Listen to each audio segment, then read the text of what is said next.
এই ছেলে শোনো, আই লাভ ইউ। এই কথা বলেই বন্যা সিফাতের শার্টের কলার টেনে গালে ঠাস করে একটা চুমু বসিয়ে দিল। সিফাত গালে হাত ডলতে ডলতে বলল, ছি, কি করলেন এটা? সুযোগ বুঝে আমার ইজ্জত এইভাবেই নিয়ে নিলেন ম্যাডাম। এখন আমি বন্ধু মহলে মুখ দেখাবো কি করে? বন্যা সিফাতের কথা শুনে হাসতে লাগলো আর বলল, তোমার কি এই বোকামি ভাবকে তোমার কাছে আমাকে টানে? আমি সত্যিই তোমাকে ভালোবাসি। আর কতবার আর কিভাবে বোঝাবো, তুমি আমাকে বলো। সিফাত ভীষণ লজ্জা পেয়ে সেখান থেকে দৌড়ে ক্লাসে আসলো। সিফাত ক্লাসে আসার পর রকি বলল, কি রে মামা, তোর গালে এটা কিসের চিহ্ন? আরে, আমাদের ভাবি মনে হয় লাভ বাইট দিয়েছে। কি বলো সিফাত প্রেম করে? ওকে দেখে তো মনে হয় না, ওকে দেখে তো মনে হয় ভাজা মাছটা উল্টে খেতে জানে না। আর লাভ বাইট নেই এখনই? তোরা পাগল হয়ে গেলি নাকি? কি সব বলছিস? আহারে, তুমি করলে দোষ নাই, আর আমরা বলতে গেলেই দোষ। আরে না, তেমন কিছুই না। হ্যাঁ, তেমন কিছু না তো সেইটা তোমার গাল দেখলেই বোঝা যাচ্ছে। এখন বল, ট্রেড দিবি কবে? আর ভাবির সাথে পরিচয় করিয়ে দিবি কবে? আচ্ছা, ভাবির কোনো ছোট বোন আছে নাকি? ছোট বোন দিয়ে তুই আবার কি করবি রে? কি আর করব, এই কপালে তো আর প্রেম জুটলো না। আর সকাল সকাল এমন লাভ বাইট দেই না কেউ। এই বন্যা ম্যাডাম চলে আসছে, এখন চুপ কর না, না হলে কালকের মতো আবার মোরগ বানিয়ে রাখবে। এদিকে সিফাত মন খারাপ করে বসে আছে। একটু আগের কথা ভাবলেই তার কান্না আসছে। আবার তার বন্ধুরা তাকে নিয়ে যা তা বলল, সব মাথার উপর দিয়ে যাচ্ছে। চলুন এদের পরিচয় জেনে আসা যাক। গল্পের নায়ক মুস্তাফিজুর রহমান সিফাত, সবাই তাকে সিফাত বলে ডাকে। এবার অনার্স প্রথম বর্ষে পড়ে সে। একটু বোকা টাইপের ছেলে, প্রেম ভালোবাসার সম্পর্কে তার ধারণা অনেক কম। তবে লেখাপড়ায় সে অনেক ভালো। তার ছোট্ট একটা ভাই আছে, নাম আবির। সে আবার প্রেম ভালোবাসায় পিএইচডি করেছে। সিফাতের একদম বিপরীত হলো আবির। সিফাতের বাসায় তার মা ও বাবা আছে। সিফাতের বাবা একজন বিজনেসম্যান। সিফাত সব কিছু তার মায়ের সাথে শেয়ার করতে ভালোবাসে। তার মায়ের সাথে সে অনেক ফ্রি। তার সাথে প্রতিদিন যা কিছু হয় সব কিছু সে তার মাকে বলে। সাজিদ আর রকি হলো তার বেস্ট ফ্রেন্ড। তার একে অপরের কলিজা, তিনটি দেহে এক জান। আর একটু আগে যে মেয়েটা সিফাতকে প্রপোজ করলো সে হলো বন্যা, সিফাতের ভার্সিটির ম্যাম, ইংরেজি বিভাগের একজন শিক্ষিকা। অনেক রাগী ও জেদি। যেটা সে একবার চাই সেটা যেভাবেই হোক তার করে নেয়। বন্যা হলো তার বাবার একমাত্র রাজকন্যা। মা মারা গেছে অনেক ছোট থাকতে, এর জন্য সে এত বদমেজাজি। এই ভার্সিটির প্রিন্সিপাল স্যার তার বড় আব্বু বিদেশ থেকে পড়াশোনা করেছে। বাবার অনেক অনুরোধে দেশে ফিরেছে। কয়েক বছর হলো। বন্যার বাবা একজন বিজনেসম্যান, তবে বাবার ব্যবসায় না বসে সে নিজে কিছু একটা করতে চায়। ভার্সিটির প্রথম দিনে সিফাতকে দেখে মুগ্ধ হয়ে যায় সে। তার মনের কোণে একটু একটু করে ভালোবাসা জন্ম নিয়েছে। আপাতত এইটুকুই থাক, বাকিটা গল্পে জেনে যাবেন। এখন গল্পে ফেরা যাক। সিফাত, সাজিদ ও রকি ক্লাস শেষ করে ক্যান্টিনের দিকে যাচ্ছে। তখনই সিফাতের ফোন বেজে উঠল। ফোনের স্ক্রিনে তাকিয়ে দেখলো আম্মুর নামটা ভেসে উঠছে। মুখের এক কোণে হাসি ফুটে উঠল। একটি সাইডে যেয়ে ফোনটা রিসিভ করলো সে। আসসালামু আলাইকুম আম্মু, কেমন আছো তুমি? ওয়ালাইকুম আসসালাম বাবা, আমি ভালো আছি, তুমি কেমন আছো? জি আম্মু, আমিও ভালো আছি। এভাবেই কথা বলতে লাগলো সিফাত ও সিফাতের আম্মু। একসময় সিফাত বলে উঠল, আম্মু, এই ভার্সিটি মনে হচ্ছে আমার কাছে নিরাপদ না। কেন, কি হয়েছে, কোনো সমস্যা? জি, অনেক বড় সমস্যা হয়েছে। কি হয়েছে বাবা, আমাকে বলো। এই ভার্সিটিতে আসার পর থেকে আমার সাথে সব খারাপ হচ্ছে। আজকে সকালেও ভার্সিটিতে আসার সময় একটা মেয়ে। একটা মেয়ের সাথে কি কিছু হয়েছে? আম্মু। কি হয়েছে বাবা? ওই ভার্সিটিতে কি মেয়েরা নিরাপদ না? মেয়েরা তো নিরাপদ, কিন্তু তোমার ছেলের নিরাপদ না। কি হয়েছে আমাকে সেটা বলো। তারপর কান্না কান্না কণ্ঠে সিফাতের সাথে ঘটে যাওয়া সব ঘটনা বলতে লাগলো তার আম্মুকে। কি ব্যাপার, শাশুড়ি আম্মার কাছে কি বলা হচ্ছে? আ- আ- আপনি এখানে? কার সাথে কথা বলছিস বাবা? আম্মু, তোমাকে পরে ফোন করছি, এখন রাখি। এই বলে ফোন রেখে দিল সিফাত। সামনের মেয়েটিকে দেখে অনেক ভয় পেয়ে গেল সে। না জানি এখন আবার কি করে তার সাথে। এসব ভাবলেই কান্না আসছে সিফাতের। সিফাতের মুখের অবস্থা দেখে হো হো করে হাসতে লাগলো বোনা। বোনার এমন হাসি দেখে সিফাত বলতে লাগলো, প্লিজ আমাকে কিছু করবেন না ম্যাডাম, আমি আপনার কি ক্ষতি করছি? বারবার কেন আমার সাথে এমন করেন? তুমি আমার অনেক বড় ক্ষতি করেছো মেরি জান। কি কি কি কি ক্ষতি করছি? ভয়ে ভয়ে কথাগুলো বলল সিফাত। সিফাতের এমন কাণ্ড দেখে বোনা একটা দুষ্ট হাসি দিয়ে বলল, এই পাগলা তো ভয় পাচ্ছ কেন? তোমাকে কি আমি মারবো নাকি? তুমি আমার মন কেড়ে নিয়েছো, এজন্য পানিশমেন্ট হিসেবে একটা পাপ্পা দেই। সিফাতের চুলে আলতো করে হাত দিয়ে আবারও দুষ্ট একটা হাসি দিয়ে চলে গেল বন্যা। সিফাত ওখানেই থ হয়ে দাঁড়িয়ে আছে। সে ভাবতে লাগলো, এই মেয়ে এত লুচু কেন? কথায় কথায় শুধু গায়ে হাত দেয়। ছি, এসব আমার বন্ধুরা দেখলে আমার মান সম্মান সব চলে যাবে। এসব ভাবতে ভাবতে ক্যান্টিনের দিকে রওনা দিল। কিরে মামা, হঠাৎ করে কোথায় হারিয়ে গিয়েছিলি? আরে বুঝছিস না, ভাবির কাছে গেছিল মনে হয়। কিরে মামা, তুই ভার্সিটিতে এসে এত বদলে গেলি। আগে তো মেয়েদের দেখলেই ভয় পেতিস। মনে হয় প্রেমের বাতাস লাগছে। কি শুরু করলি তোরা এসব? আম্মু ফোন করেছিল, আর সেই সকাল থেকে দেখছি তোর আমার সাথে এমন করছিস। সত্যি সত্যি আন্টি ফোন করেছিল তো? হ্যাঁ দোস্ত, আম্মু ফোন করেছিল। এভাবে ক্যান্টিনে আড্ডা দিতে দিতে ক্লাসের সময় হয়ে গেল। এক এক করে সব ক্লাস শেষ করে বাড়িতে চলে গেল সিফাত। সিফাত পাশে এসে নিজের রুমে ঢুকে পড়ল। সারাদিনের ক্লান্তিতে বিছানায় গা এলিয়ে দিতেই ঘুমের রাজ্যে প্রবেশ করলো সিফাত। অন্যদিকে আবির বাসায় ফিরে সোজা তার মায়ের কাছে গিয়ে হাজির হলো। মা তখন রান্নাঘরে রান্না করছে। আবির কিছুক্ষণ মায়ের দিকে চুপচাপ তাকিয়ে থাকলো। মা তার দিকে তাকিয়ে মুচকি হেসে বলেন, কি রে, এভাবে তাকিয়ে আছিস কেন? কিছু বলবি? আবির একটু হেসে বলল। আম্মু জানো, আজকে একটা মজার ঘটনা হয়েছে। মা হেসে বলল, আবার কি করলি? তোর মজার ঘটনা মানেই তো কোনো দুষ্টুমি। আবির গম্ভীর মুখে বলল। না আম্মু, দুষ্টুমি না, আসলে আমি কয়েকটা প্রেম করেছি। মা তখন পুরোপুরি থমকে গেলেন। রান্না করতে থাকা হাত থেমে গেল। বিস্ময় নিয়ে বলেন, তুই কি বললি? ক্লাস 9-এ পড়িস আর তুই প্রেম করছিস, তাও আবার কয়েকটা? আবির একটু লজ্জা পেয়ে বলল, হ্যাঁ আম্মু, কি করবো বলো, মেয়েগুলো তো এমনিই পছন্দ করে। আর আমি যে কিউট, আমাকে দেখলেই তো মেয়েরা ফিদা হয়ে যায়। মা তার কথায় আরো অবাক হয়ে বলেন, তুই কি সিরিয়াস? কতগুলো প্রেম করিস তুই? আবির গর্বের সাথে বলল। 4টা, আর সবাই আমার ভালো বন্ধু। মা এবার রেগে গিয়ে বললেন, আবির, ক্লাস 9-এ পড়িস, পড়াশোনায় মন দিবি, প্রেম টেমের ধান্দায় কেন? আবির আবারও হাসি দিয়ে বলল, আরে আম্মু, এত সিরিয়াস হবার কিছু নেই, আমি তো মজা করে বললাম। মা মাথা নাড়িয়ে বলেন, বন্ধু ভালো, কিন্তু প্রেম করার বয়স এখনো হয়নি। বড় হবি তখন দেখিস। এখন পড়াশোনায় মন দে। তুই যদি সিপাতের মতো সরল হতিস তাহলে নিশ্চিত থাকতাম। আবির এ কথা বলেই একটা দুষ্ট হাসি দিয়ে চলে গেল।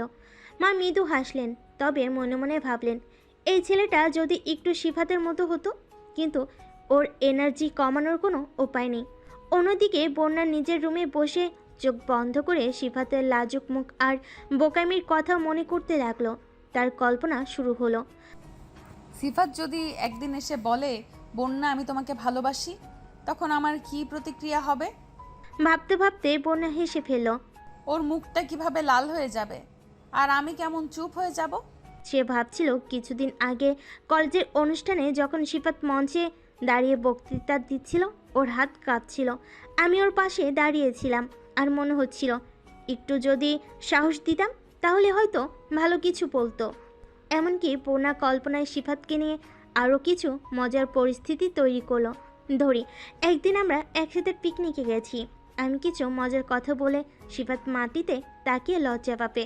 সেদিন আমি তাকে বলবো, সিফাত তুমি তো কত ভালো। ও তখন নিশ্চয়ই বলবে, কই, আমি তো কিছুই করতে পারি না। বন্যা আরও ভাবতে লাগলো। এখনকার ছেলেরা প্রেমের ব্যাপারে এত সিরিয়াস হয়, কিন্তু সিফাত তো কত সরল। সে ঠিক বুঝতেই পারে না যে আমি তাকে পছন্দ করি। এরপর সে ঠিক করে ফেলল।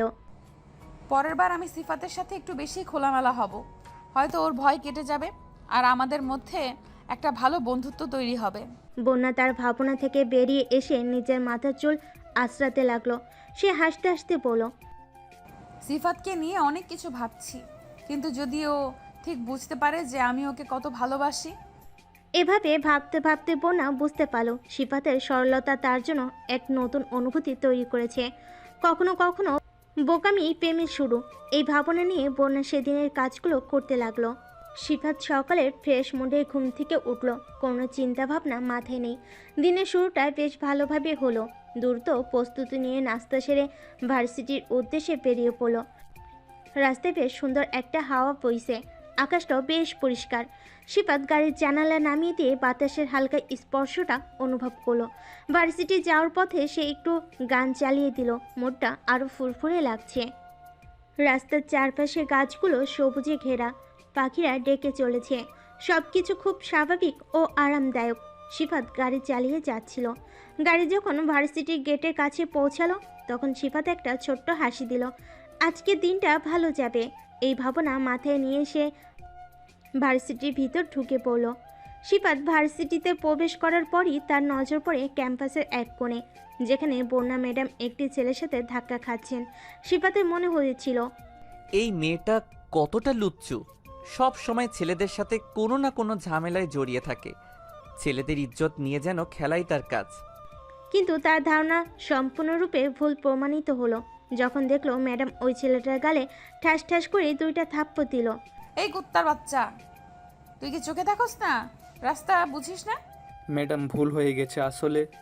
ভুল? এটা তো তোদের স্বভাব, মেয়েদের সঙ্গে সুযোগ পেলেই এমন করিস, তাই না? ভার্সিটির মধ্যে এইভাবে ধাক্কা দিস সবাইকে। তোকে তো আমি আজকেই টিসি দেওয়ার ব্যবস্থা করব। তোর মতো কুলাঙ্গার ভার্সিটিতে থেকে ভার্সিটির পরিবেশ নষ্ট করবে, এটা তো আমি হতে দেবো না। সাজুর চেহারা লাল হয়ে গিয়েছিল। সে বুঝতে পারছিল যে বন্যা ম্যাডাম কতটা রেগে আছেন। রাগের আগুনে পুড়ে যাচ্ছিল সে।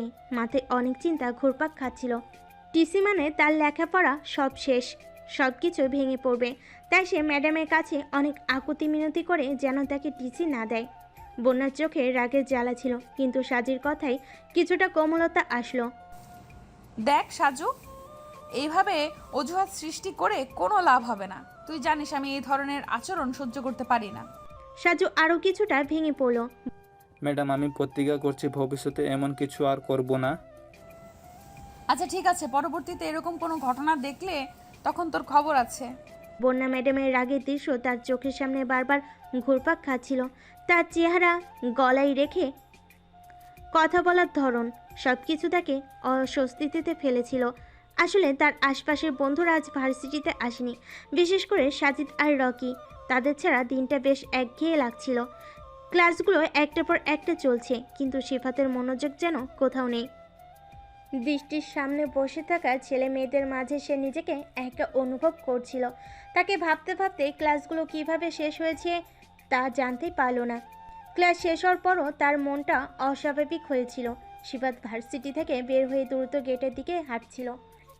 রাস্তার পাশে গাছগুলো তার দিকে খোঁজ নিচ্ছিল, কিন্তু সিফাতের মনে অন্য কিছু ছিল। সিফাত বাসে এসে দরজা বন্ধ করে নিজের বিছানায় শুয়ে পড়ল। মাথার মধ্যে নানান চিন্তা ঘুরপাক খাচ্ছে। ক্লাসে মনোযোগ দিলেও মনে মনে বিক্ষিপ্ত ছিল সে। বন্যা ম্যাডামের চোখে ধরা পড়ার বয়সে আজকের ক্লাসগুলোতে নিজেকে সংযত রেখেছিল, কিন্তু তার ভেতরের অস্বস্তি কিছুতেই কাটছে না। এদিকে বন্যার মেজাজ আগে থেকে বিগড়ে রয়েছে। তারপরে আবার সিফাতের ক্লাসে মনোযোগ থাকলেও তার মধ্যে একটা অস্বাভাবিকতা বন্যার চোখ এড়ায়নি।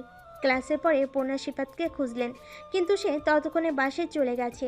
বন্যা নিজের অফিসে ফিরে এসে চিন্তায় পড়লেন, কি এমন হলো যে সিফাত আজ এভাবে পালিয়ে গেল। বন্যা ঠিক করলো পরের ক্লাসে সিফাতের সঙ্গে সরাসরি কথা বলবে, কিন্তু তার মনের গভীরে একটা অদ্ভুত আশঙ্কা কাজ করছে। সিফাত বিছানায় শুয়ে শুয়ে নিজের মনে ভাবতে লাগলো। ভার্সিটিতে ঢোকার সময় বন্যা ম্যাডামের সাথে ওই ছেলের ঘটনা যেন তার মনের মধ্যে আচ্ছন্ন হয়ে আছে। সে ভাবছিল, বন্যা ম্যাডাম তো খুব রেগে গিয়েছিলেন, তবে হয়তো আমার মনে কিছুটা আশঙ্কা ছিল, কারণ সাজুর আচরণও ঠিক ছিল না। কিন্তু ম্যাডামের এত রাগ, আসলে কি সত্যি এত খারাপ কিছু ঘটেছে? দুর্বলতা অনুভব করে সিফাত নিজের চোখ বন্ধ করলো। অনেকদিন ধরে ভার্সিটির চাপ এবং পরীক্ষার প্রস্তুতির কারণে সে ক্লান্ত ছিল। আজকের ঘটনা তার মনে কিছুটা অস্বস্তি রেখে গেল, কিন্তু সেগুলোকে পাশ কাটিয়ে যাওয়ার চেষ্টা করছিল। সন্ধ্যের দিকে সিফাত কিছুটা শান্ত হয়ে উঠল। তার বন্ধুরা যখন ভার্সিটিতে আসেনি তখন তার মনে হয়েছিল যে দিনটা খুব একঘেয়ে হয়ে গেছে। সাজিদ এবং রকির শূন্যতা তাকে একা করে রেখেছিল। তারপর ক্লাসের সব পড়া শেষ করতে লাগলো। কিছুক্ষণ পর তার মায়ের ডাক শুনে সে উঠে এসে দেখল যে তার মা রাতের খাবার প্রস্তুত করছেন। সিফাত, কি হলো? তোমাকে আজ অনেক চিন্তিত লাগছে। কিছু হয়েছে? সিফাত কিছুটা অস্বস্তিতে পড়ে পড়ল। না মা, সব ঠিক আছে। ঠিক আছে, কিন্তু তোমার মুখের ভাব তো বলছে ভিন্ন কথা। ভার্সিটিতে কি কিছু সমস্যা হয়েছে? তখনই পাশ থেকে আবির বলে, দেখো তোমার ছেলে আবার ভার্সিটির কোন মেয়ের ইজ্জত নিল। সিফাত কিছুটা বিভ্রান্তে পড়ে গেছে। এই কি শুরু করলি তোরা? একটা দেবো, খেয়ে নে আগে। আবির একটা দুষ্টু হাসি দিয়ে খাওয়া শুরু করলো। সিফাত মাথা নিচু করে খেয়ে সোজা রুমে চলে গেল। রুমে যাওয়ার পর দেখলো তার ফোন বাজতেছে। ফোনের স্ক্রিনে সাজিদ নামটা জ্বলজ্বল করছে। অনেকটা রাগ ও বিরক্তি নিয়ে ফোন রিসিভ করলো সিফাত। কি মামা, আজ ভার্সিটি গেছিলি? হ্যাঁ, তোরা আসিস নাই কেন? জানিস না তোদেরকে ছাড়া আমার কোথাও মন বসে না। আমি তো একটু বাবার অফিসে গেছিলাম। কেন, রকি যায়নি? না রে, আজ ভার্সিটিতে রকিও আসে নাই। একা একা কি আর ভালো লাগে। কেন, সে লাভ বাইট মেয়েটা আসেনি? হ্যাঁ, আসছি। কিরে মামা, তোর তো ঈদ লেগে গেছে। এ কথা বলেই সাজিদ হাসতে লাগলো। সিফাত বিভ্রান্তে পড়ে গেছিল। কি বলবে ও এইটা? এখন বন্ধু মহলে সবাই তো এই বিষয় নিয়ে মজা করবে। সাজিদ বলল, আচ্ছা মামা, তাহলে এখন রাখি। কালকে লাভ বাইটের সাথে পরিচয় করিয়ে দিবি কিন্তু।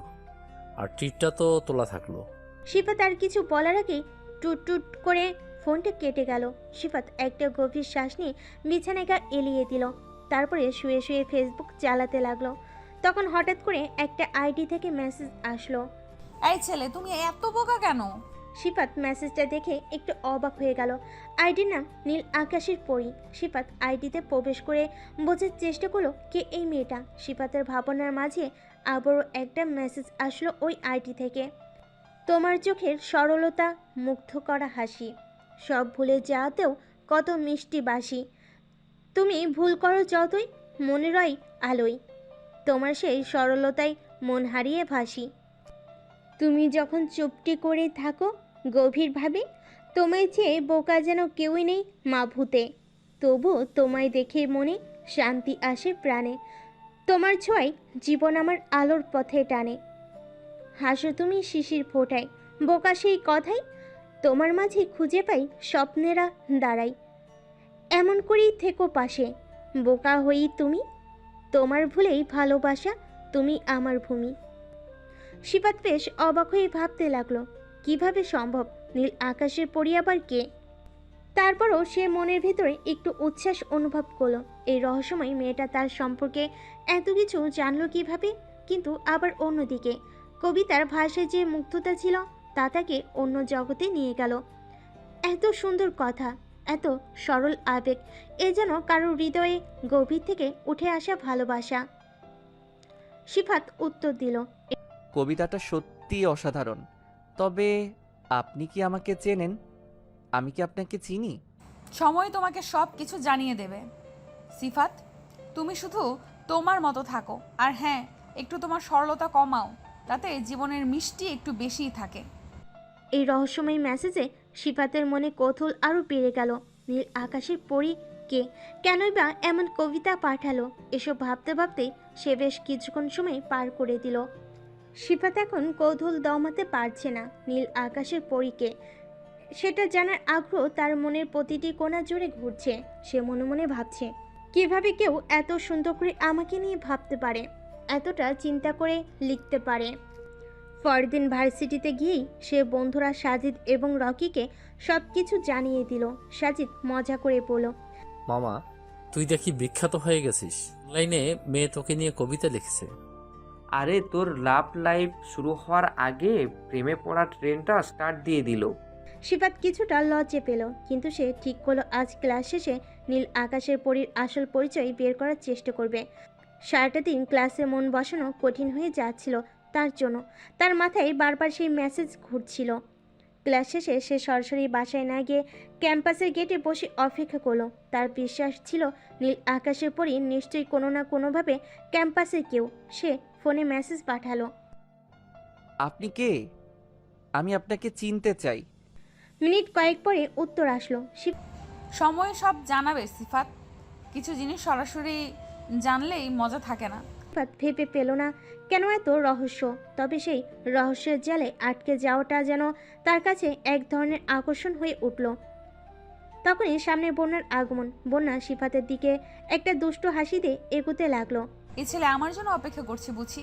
সিফাত ভাবনার মাঝে এতটাই ডুবেছিল যে তার সামনে যে একজন দাঁড়িয়ে আছে সেটা সে বুঝতেও পারেনি। বন্যা সিফাতের শার্টের কলার ধরে পড়ল। এই ছেলে, কোন রাজ্যে হারিয়ে গেলে? আমি যে তোমাকে কিছু বলছি এটা কি শুনতে পাইতেছ না? হঠাৎ এমন কাণ্ডে সিফাত কিছুটা অবাক হয়ে গেল। এতক্ষণ তো ভালোই ছিল, এই মেয়েটার আবার আসার কি প্রয়োজন ছিল? এখন আবার কি করে কে জানে। সিফাত করুণ চোখে বন্যার দিকে তাকালো। এই ছেলে, এইভাবে তাকাও কেন? তুমি এইভাবে আমার দিকে তাকালে আমি নিজেকে কন্ট্রোল করতে পারি না যে। সিফাত তৎক্ষণাৎ চোখ নামিয়ে নিল। লজ্জায় মুখ লাল হয়ে গেছে ছেলেটার। বন্যা আলতো হাতে সিফাতের চুলে হাত দিয়ে বলল, আমার মনটা তো নিয়ে নিয়েছ অনেক আগে, অপেক্ষায় থাকলাম কবে আমাকে ঘরে তুলবে। এই কথা বলেই বন্যা সাইডে চলে গেল। সিফাত বাড়িতে আসার পর থেকে অনেক চিন্তিত, কোথাও সে মন বসাতে পারছে না। বিকেলের নরম আলোতে নিজের ঘরের জানালার পাশে বসে ফোন স্ক্রল করছিল। বাইরে হালকা বাতাস বইছিল, আর আকাশে সাদা মেঘের ভেলা যেন ধীরে ধীরে ভেসে বেড়াচ্ছিল। চারপাশের এমন মনোমুগ্ধকর পরিবেশও সিফাতের মন কোথাও স্থির হচ্ছিল না। তার মনের গভীরে একটা অস্বস্তি, একটা অদ্ভুত টানাপ্রণে কাজ করছিল। হঠাৎ করে তার ফোনে একটি মেসেজ এলো। নীল আকাশে পড়ে মেসেজ করেছে। কেমন আছো? কেমন চলছে তোমার দিনগুলো? সিফাত এক মুহূর্ত থমকে গেল। নীল আকাশের পরীর মেসেজ এলেই তার মন অন্যরকম হয়ে যায়। তার অজান্তেই হালকা একটা হাসি ফুটে ওঠে ঠোঁটের কোণে। সিফাত দ্রুতই রিপ্লাই করলো, ঠিক আছি, কিন্তু একটা অদ্ভুত টানাপোড়েন বোধ করছি। কিছুক্ষণ অপেক্ষা করার পর আবার মেসেজ এলো। টানা পড়নে কেন? কিসের জন্য? সিফাত কিছুক্ষণ ভেবে উত্তর দিল। আমি জানি না। সিফাত পুরো ঘটনায় বেশ বিভ্রান্ত হয়ে পড়ল। বন্যা ম্যাডাম আর সেই রহস্যময়ী নীল আকাশে পড়ি তাকে দিনভর চিন্তায় রেখেছিল। নিজের মনের মধ্যে এক অদ্ভুত মিশ্র অনুভূতি কাজ করছিল। একদিকে ভার্সিটির ঘটনার কারণে কিছুটা অস্বস্তি, অন্যদিকে এই কবিতার সরলতা ও মুগ্ধতা তাকে নতুন করে ভাবাচ্ছিল। সে ভাবতে লাগলো, নীল আকাশের পরী কি সত্যি আমাকে চেনে? সে কে হতে পারে? কেনই বা এমন রহস্যময় মেসেজ পাঠালো? কিছুক্ষণ ফেসবুক ঘাটার পর সিফাত একটা সিদ্ধান্তে পৌঁছালো। হয়তো সমী এর সব উত্তর দিবে। তবে তার মনে কৌতূহল ছিল এবং সিফাত জানত যে সে এত সহজে এটা নিয়ে শান্ত থাকতে পারবে না। কিন্তু আপাতত সে তার বইপত্র নিয়ে বসলো। পড়াশোনার চাপ এড়ানোর উপায় তার জানা ছিল না, কিন্তু মনোযোগ ধরে রাখাটা আজকের মতো কঠিন কাজ। সিফাত বইয়ের দিকে তাকিয়ে রইল, কিন্তু মনটা যেন উড়ে যাচ্ছে দূরে কোথাও। নীল আকাশের পরীকে নিয়ে তার চিন্তাগুলো ক্রমশ জটিল হয়ে উঠছিল। কেনই বা তাকে এভাবে বার্তা পাঠাচ্ছে? আর বোনা, ওর আচরণও কিছুটা অদ্ভুত লাগছিল। একদিকে যেন মজা করছে, আবার অন্যদিকে যেন তার কথার ভেতরে লুকানো কিছু আছে। সন্ধ্যা নেমে আসতে শুরু করলো। বাইরের পাখিরা বাসায় ফিরছে, আর বাতাসে হালকা শীতলতা এসেছে। সিফাত বারবার ফোনের দিকে তাকাচ্ছে, যেন কিছু একটা অপেক্ষা করছে। সিফাতের মনে প্রশ্ন ঘুরপাক খাচ্ছিল, নীল আকাশের পরীকে সে কি সত্যিই তাকে চিনে, অথবা এটি কোনো গেম? নীল আকাশের পরীর আচরণও কিছুটা অদ্ভুত লাগছিল। কখনো যেন মজা করছে, আবার কখনো গভীর মনে কিছু ভাবছে। এক সন্ধ্যায় সিফাত ক্যাম্পাসের গাছতলায় বসেছিল। তার পাশে সাদা মেঘের ভেলা আকাশ ভাসছিল। হঠাৎ তার ফোনে মেসেজ এলো, নীল আকাশের পরী। তুমি কি জানো, কখনো কখনো আমাদের পরিচয় প্রকাশ না করাই সেরা। সিফাতের মনে কৌতূহল বাড়তে লাগলো। সে রিপ্লাই করলো, কেন কেন পরিচয় গোপন রাখতে হবে? মেসেজ আসতে দেরি হলো না। কারণ মাঝে মাঝে মানুষকে তাদের অনুভূতিতে ডুবতে দিতে হয়। পরিচয় জানা সবসময় জরুরি নয়। এই উত্তরটি সিফাতের আরও চিন্তায় ফেলে দিল। সে ভাবতে লাগলো, তাহলে কি সে অনুভূতি তাদের পরিচয়ের চেয়ে গুরুত্বপূর্ণ? সে কি সত্যিই নিজেকে নীল আকাশের পরী এর সঙ্গে যুক্ত মনে করছে? পরদিন ক্লাসের মাঝে সিফাত নীল আকাশের পরীকে মনে করতে লাগলো। সে জানতো সে এক অদ্ভুত টানাপোড়েনের মধ্যে রয়েছে। এই রহস্যময়ী তরুণীর কথা ভাবতে ভাবতে তার মন অস্থির হয়ে উঠছিল। সন্ধ্যা নেমে আসলো। সিফাত নীল আকাশের পরীর কথা ভাবতে ভাবতে হাঁটছিল। ঠিক তখনই আকাশ মেঘে ঢেকে গেল আর ঝুমঝুম বৃষ্টি নামতে শুরু করলো। সিফাত হঠাৎ থমকে দাঁড়িয়ে রাস্তার ধারে একটু আশ্রয় নিল। বৃষ্টি তার চুল আর শরীর ভিজিয়ে দিচ্ছিল, কিন্তু তার মনের মধ্যে চলছিল অন্যরকম ভাবনা। এমন সময় সামনে দিয়ে বোনার গাড়ি আসছিল। বোনা দূর থেকে সিফাতকে দেখতে পেয়ে গাড়ি থামিয়ে নামলো। এই সিফাত, এখানে কেন দাঁড়িয়ে আছো বৃষ্টিতে? কিছু না, বৃষ্টি উপভোগ করছি। বন্যা তখন গাড়ির দরজা খুলে বলল, আরে বৃষ্টিতে ভিজছো কেন? চলো গাড়িতে ওঠো, আমি তোমাকে বাড়ি পৌঁছে দিচ্ছি। কিন্তু সিফাত মাথা নাড়িয়ে মৃদু হেসে বলল, না আমি ঠিক আছি, আপনি যান ম্যাম। বন্যা সিফাতের এই জেদ দেখে কিছুক্ষণ তাকিয়ে রইল। তারপর সে ধীরে ধীরে সিফাতের কাছে এসে তার শার্টের কলার ধরে টেনে নিয়ে গাড়ির দিকে নিয়ে যেতে লাগলো। তুমি তো একদমই কথা শোনো না, চলো গাড়িতে। কিন্তু সিফাত তবুও দাঁড়িয়ে থাকলো। হালকা হেসে বলল, না ম্যাম, আমি একা যেতে পারবো। তখন দুজনেই পুরোপুরি বৃষ্টিতে ভিজে গেল। বন্যা হঠাৎ সিফাতের দিকে একটু ঝুঁকে নেশে ধরা চোখে বলল, এই ছেলে, তুমি কি জানো বৃষ্টিতে ভিজলে তোমাকে কত কিউট লাগে? সিফাত হঠাৎ লজ্জায় পড়ে গেল। তার মুখের দিকে তাকিয়ে বন্যা মিষ্টি করে হাসলো। সিফাত কিছু বলার আগেই বন্যা তাকে হালকা ধাক্কা দিয়ে গাড়ি থেকে টেনে নিয়ে গেল। বন্যার এমন আচরণে সিফাত অনেক অবাক হলো। সে কিছু বুঝে ওঠার আগেই বন্যা গাড়িতে উঠে সিফাতের উপর পড়ল আর নেশালো চোখে তাকিয়ে থাকলো সিফাতের দিকে। একসময় ঘোরালো কণ্ঠে বলল, এই ছেলে, তুমি কি আমাকে বাঁচতে দিবা না? সিফাত কিছুটা বিভ্রান্তের মধ্যে পড়ে গেল। বন্যা একটা দুষ্টু হাসি দিয়ে গাড়ি ড্রাইভিং করতে লাগলো। চারপাশে অন্ধকার আর প্রবল বৃষ্টি, কিছুই ঠিকমতো দেখা যাচ্ছিল না। হঠাৎ একটা ঝাঁকুনি অনুভব হলো আর বন্যা দেখলো গাড়ির চলাচল বন্ধ হয়ে গেছে। এ কি হলো? বন্যা দ্রুত গাড়ি থামিয়ে বাইরে বেরিয়ে এলো। সিফাতও গাড়ি থেকে নামলো। গাড়ির চারপাশে ঘুরে দেখে বন্যা বুঝলো একটা টায়ার পাংচার হয়ে গেছে। বন্যা হতাশ মুখে সিফাতের দিকে তাকিয়ে পড়ল। টায়ার পাংচার হয়েছে? বন্যা একটু চারপাশে তাকিয়ে পড়ল। আর একটা বড় সমস্যা আছে সিফাত, আমরা ভুল রাস্তায় চলে এসেছি। ভুল রাস্তা কিভাবে সম্ভব? আমরা ঠিক যে রাস্তা দিয়ে যাচ্ছিলাম সেটা তো অন্যদিকে, এখানে কোথাও দিক নির্দেশনা ছিল না। এটা শুনে সিফাতের মুখে দুশ্চিন্তার ছাপ পড়ল। তারা দুজনে একে অপরের দিকে তাকিয়ে বুঝতে পারল যে তারা এখন বড় সমস্যায় পড়েছে। বৃষ্টি থামার কোনো লক্ষণ নেই আর অন্ধকার চারপাশে ঘনিয়ে আসছে। এখন কি করব? আমি জানি না সিফাত, আমরা কোথায় আছি সেটাই ঠিকমতো বুঝতে পারছি না। সিফাত এবং বন্যা অনেক টেনশনে পড়ে গেল। গাড়ি ঠিক করার জন্য প্রয়োজনীয় যন্ত্রপাতি নেই। চারপাশে কোনো বাড়িঘর বা আশ্রয়ের কোনো চিহ্ন নেই। চারপাশে অন্ধকার এবং বৃষ্টির মধ্যে সিফাত ও বন্যা উদ্বিগ্নভাবে দাঁড়িয়েছিল। কি করবে বুঝতে পারছিল না। হঠাৎ বন্যার চোখে পড়ল দূরে একটা ছোট্ট আলোর মতো কিছু। সে সিফাতকে ইশারা করে বলল, দেখো, দূরে একটা বাড়ি মনে হচ্ছে, আমরা ওখানে গিয়ে আশ্রয় নিতে পারি। সিফাতও ওইদিকে তাকিয়ে বলল, চলেন চেষ্টা করে দেখি। এখানে আর বসে থাকা ঠিক হবে না। তারা বৃষ্টির মধ্যে হেঁটে সেই ছোট্ট বাড়িটার দিকে এগিয়ে গেল। বাড়িটার সামনে এসে তারা দরজায় ঠকঠকালো। কিছুক্ষণ পর দরজা খুলে বেরিয়ে এলেন এক বুড়ি। তার মুখে রহস্যময় হাসি ছিল এবং তার চোখে কিছু অদ্ভুত উজ্জ্বলতা। বৃদ্ধা তাদেরকে দেখে বললেন, তোমরা তো একদম ভিজে গেছো, এসো ভেতর এসো। বনা ও সিফাত তৎক্ষণাৎ ভিতরে ঢুকলেন। বুড়িমা তাদের হাতে কিছু গরম কাপড় দিয়ে পরলেন। যাও বাচ্চা, কাপড় চেঞ্জ করে আসো, নয়তো ঠান্ডা লেগে যাবে তো। বন্যা ও সিফাত কাপড়গুলো হাতে নিয়ে চলে গেল কাপড় চেঞ্জ করতে। ড্রেস চেঞ্জ করে বন্যা ও সিফাত কৃতজ্ঞতার সাথে ভেতরে ঢুকলো। ঘরে ঢোকার পর তারা দেখতে পেল ঘরের ভেতরে আরও কিছু লোক বসে আছে। সবার চেহারা অদ্ভুত মনে হলো তাদের কাছে। কিছুক্ষণ কথা বলার পর হঠাৎই সবাই মিলে সিফাত ও বন্যার দিকে অদ্ভুতভাবে তাকাতে শুরু করলো, যেটা বন্যা ও সিফাত দুজনের কাছে অদ্ভুত লাগলো। একজন বৃদ্ধ লোক বলল, তোমরা এত সুন্দর জুটি, এখানে এসে তোমাদের বিয়ে না দিয়ে কিভাবে ছাড়ি? সিফাত অবাক হয়ে বলল, কি বলছেন? আমরা এখানে শুধুই আশ্রয় নিতে এসেছি।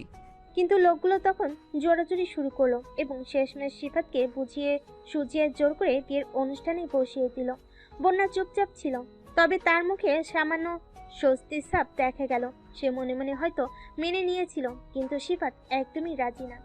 তখন তাদের মধ্যে থেকে একজন সিফাতের মাথায় বন্দুক রেখে বিয়েতে বাধ্য করলো। অতঃপর বিয়ে হলো সিফাত ও বন্যার। তারপর তাদেরকে একটা রুমে ঢুকিয়ে দিল সবাই। বন্যা হয়তো তাদের বিয়ের হতে অনেক খুশি, তবে এভাবে চায়নি, বিয়েটা অন্যরকম ভাবে হতে চেয়েছিল। অপরদিকে সিফাত ভাবছে এটা হয়তো বন্যার নতুন একটা গেম ছিল। সিফাতের মনে বন্যার জন্য একরাশ ঘৃণা ছাড়া আর কিছুই নাই। সিফাত রুমের দরজা আটকে দিয়ে বন্যাকে ঘৃণার দৃষ্টিতে বন্যাকে বলল, ছি ছি ছি ম্যাম, আপনার থেকে এটা কখনো আশা করিনি। তুমি আমার কথা বোঝার চেষ্টা করো। কি বুঝবো আর? সেই শুরু থেকে আপনি আমার পেছনে পড়ে আছেন, তারপরে আজকে একটা ষড়যন্ত্র করে আমাকে এভাবে এখানে নিয়ে চলে আসলেন। এতদিন জানতাম শিক্ষকরা তাদের কাজ শুধু ছাত্রছাত্রীদেরকে পড়াশোনার বিষয়ে দক্ষ করে তোলে, কিন্তু আজ দেখছি তারা চরম আকারের নাটক করতে পারে। আপনার জন্য পুরো শিক্ষা জাতিকে মানুষ ঘৃণা করবে। কি অন্যায় ছিল আমার, আপনি আমাকে এভাবে ব্যবহার করলেন। আচ্ছা, কোনো সমস্যা নেই, 6 মাসের মধ্যেও তুমি ডিভোর্স পেপার পেয়ে যাবে। আর আমাকে মাফ করে দিও, আমি কখনো চাইনি এমন একটা রাত আমাদের জীবনে আসুক। বন্ধ করুন আপনার এই নাটক। আর আপনি কি ভাবছেন আমি আপনার সাথে সংসার করব? অবশ্যই আমি আপনাকে ডিভোর্স দিয়ে দেব। এই কথা বলে সিফাত একটা বালিশ নিয়ে ফ্লোরে চলে গেল। বন্যা তাকে বলল, আমি ফ্লোরে ঘুমাচ্ছি, তুমি উপরে ঘুমাও।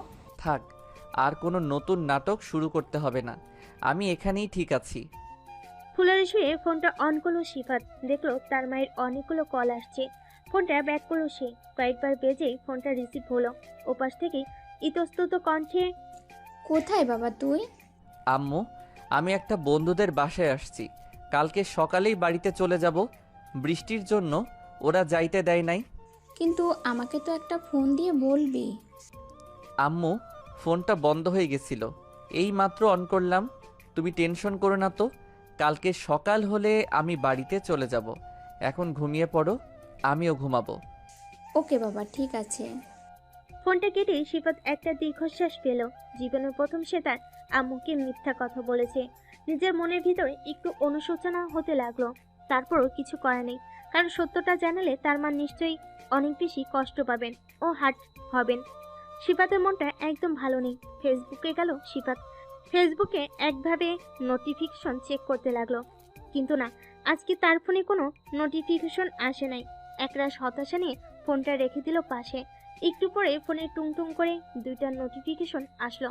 ফোনটা আবার হাতে নিতে দেখলো জিপি অফিস থেকে মেসেজ করেছে। একরাশ বিরক্তি ও রাগ নিয়ে ফোনটা পাশে রাখলো। সিফাত আর ঘুমের রাজ্যে ডুব দিল। বন্যা শুয়ে শুয়ে সিফাতের কথা মনে করতে থাকে। সিফাতের রাগ আর ক্ষোভ তার মনে সৃষ্টি করে জ্বলন্ত আগুনের মতো। কিভাবে সিফাত আমাকে এত ঘৃণা চোখে দেখে?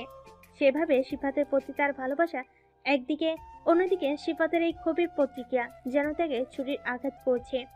আমি জানি আমি কিছু করতে পারিনি।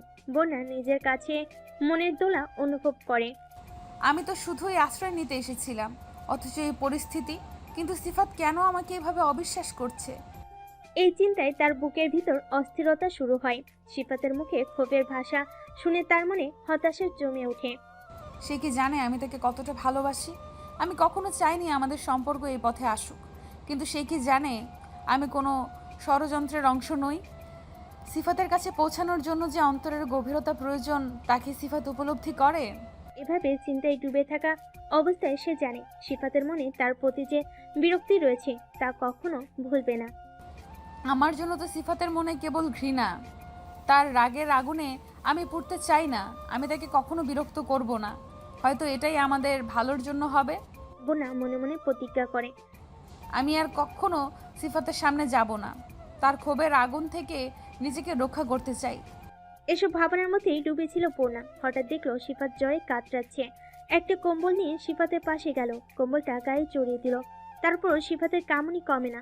বন্যা ভীষণ চিন্তায় পড়ে গেল। সে কোনো উপায় খুঁজে না পেয়ে সবাইকে ডাক দিল। সবাই এসে যখন দেখলো সিফাত নিচে শুয়ে আছে, তখন অনেকটা অবাক হয়ে গেল।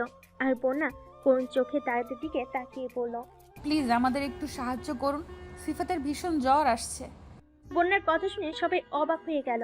বুড়িমা সিফাতের কপালে হাত দিয়ে দেখলো সত্যি জ্বরে কাপ পুড়ে যাচ্ছে সিফাতে। তখন বন্যার দিকে অবাক দৃষ্টিতে বুড়িমা জিজ্ঞাসা করলো, কি ব্যাপার, ছেলেটা নিচে শুয়ে আছে কেন? বন্যা নিজেকে সামলাতে না পেরে কান্না করে দিল আর সবকিছু তাদেরকে খুলে বলল। এটা শুনে সবাই অনেক অবাক হয়ে গেল। বন্যা ভার্সিটির প্রথম দিন থেকে শুরু করে সবকিছুই জানালো তাদের। তখন দুজন বৃদ্ধ সিফাতকে পেছনে তুলে দিল আর সারা রাত ধরে বুড়িমা ও বন্যা সিফাতকে সেবা করলো। বন্যা তাহাজ্জুদে বসে সিফাতের জন্য কান্না করতে করতে আল্লাহর কাছে সিফাতের সুস্থতা কামনা করলো। এসব কিছু দেখে বাকিরা কান্না করে দিল আর ভাবতে লাগলো এমন মেয়েও দুনিয়ায় আছে। এভাবেই ওই রাতটা কেটে গেল। ফজরের আজান শুনে বন্যা অজু করে এসে আবারও নামাজে দাঁড়ালো আর নামাজ আদায় করলো। মোনাজাতে বসে কান্না করতে করতে সিফাতের মঙ্গল কামনা করলো ও সুস্থতা কামনা করলো। সবাই অনেক অবাক হয়ে রইল আর ভাবতে লাগলো মেয়েটা এই ছেলেটাকে কত ভালোবাসে। তা এই রাতেই বুঝতে পারলাম সামান্য জোরে মেয়েটার কত পাগলামি।